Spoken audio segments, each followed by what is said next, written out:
Today, we're going to talk about an invention from way back in the 1800s that did something pretty incredible. It didn't just change how we make fabric, it actually laid the groundwork for the very computer or phone you're using to watch this. We're talking about the amazing Jacquard machine. Now, take a good look at this. Seriously, this is not a painting, it's woven fabric. Every single detail, every curve, every shadow is made by interlacing individual threads. So the question is, how on earth does a machine know how to do that? How can it possibly manage thousands of tiny threads to create one single cohesive image? Well, that's the puzzle we're going to solve today. So here's our plan. First, we'll look at the problem, what a basic loom just couldn't do. Then, we'll dive into Jacquard's genius punch card solution. After that, we'll get into the nuts and bolts of how it actually works, trace its journey from cards to computers, and finally, check out what these modern Jacquard systems are capable of today. You know, to really appreciate a stroke of genius, you have to first understand the problem it solved. And before Jacquard came along, weavers had a huge problem if they wanted to create anything more complicated than a simple stripe or a plaid pattern. Okay, so a super quick refresher on weaving. At its core, it's pretty simple. You have one set of threads that runs lengthwise, that's the warp, and another set that goes across, that's the weft. The way you interlace them, well, that's what makes the fabric.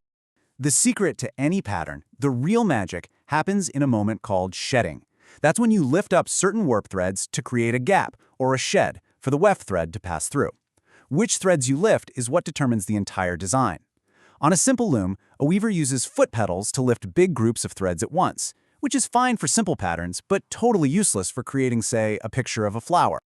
And this slide right here says it all. On the left, you've got your standard hand loom. On the right, you've got the goal. To make that beautiful, complex fabric, you'd need to control thousands of threads one by one, and you just don't have enough feet for that many pedals. This was the wall that weavers had hit. And then in 1804, this French weaver named Joseph-Marie Jacquard comes along with an idea. He creates a device that you could attach to an existing loom to completely automate the pattern-making process. It was a total revolution, not just for weaving, but for the very idea of how you could tell a machine what to do. And this is the part that should really make your ears perk up. What Jacquard invented was, for all intents and purposes, a programming system. It was the very first time a machine could follow a long, complicated set of instructions from a stored program, instead of from a human telling it what to do in real time. The absolute best way to get your head around this is to think about a player piano, right? The song is stored as a series of holes on a roll of paper. The piano reads the holes and plays the right notes. Jacquard's system did the exact same thing, but instead of making musical notes, it was making one row of a woven pattern. Okay, so the big question is, how does a simple piece of card with some holes punched in it actually control thousands of threads? The mechanics behind it are they're beautiful. Let's decode this thing. So this is the Jacquard head. Think of it as the brain of the whole operation. You see that cylinder on the left? That's where the punch cards go. As it turns, it presses one card against the whole row of needles. And those needles are what decide if these vertical hooks get to lift up the threads. Now this is the real genius of it. It's a simple binary logic. It's just a yes or a no. If a needle finds a hole in the card, it goes right through, and its hook stays put, ready to be lifted. But if there's no hole, the card pushes the needle back, and that shoves the hook out of the way. It's either on or off, up or down, a 1 or a 0. Does that sound at all familiar? It should. So let's walk through one full cycle. The cylinder pushes one card, representing one row of the pattern, against the needles. The needles with holes stay put. The ones without holes get pushed back. Then, this thing called a griff, which is basically a rising bar, comes up and only catches the hooks that stayed engaged. Those hooks pull up their warp threads, creating that super complex shed. The weft yarn goes through, the griff goes down, and the cylinder turns to the very next card. It's just an incredibly elegant system. So this punch card system was king for over 150 years.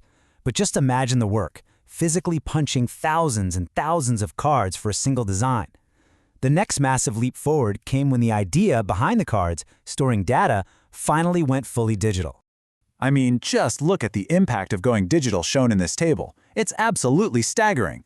You're talking about tasks that took several days, like actually punching out all those pattern cards, getting crunched down into a few minutes. The jump in efficiency wasn't just a little better, it was a total game changer. And that digital revolution allowed the mechanical side of things to evolve to a scale that Jacquard himself probably couldn't have even dreamed of. It led to weaving machines of truly epic size and mind-boggling precision. Get this. A single modern electronic Jacquard machine can be outfitted with up to 38,000 harness cords. That means it is individually controlling 38,000 separate warp threads, all at the same time. Think of it like having 38,000 pixels of data for every single line of fabric woven. And this is what that number actually looks like. It's just a dense forest of threads, the physical manifestation of a massive amount of data being processed. Every single one of those cords is a direct descendant of those original hooks and needles controlled by a simple punch card, all working together to create woven art on a truly epic scale. So you see, the Jacquard loom was so much more than a machine for making fancy fabrics. It was a machine that taught us how to take a complex physical design and translate it into a simple, storable, and readable format. It's proof that a world-changing idea can pop up in the most unexpected places. And it really makes you wonder, right? What ordinary object around us today is just waiting for its own Jacquard moment?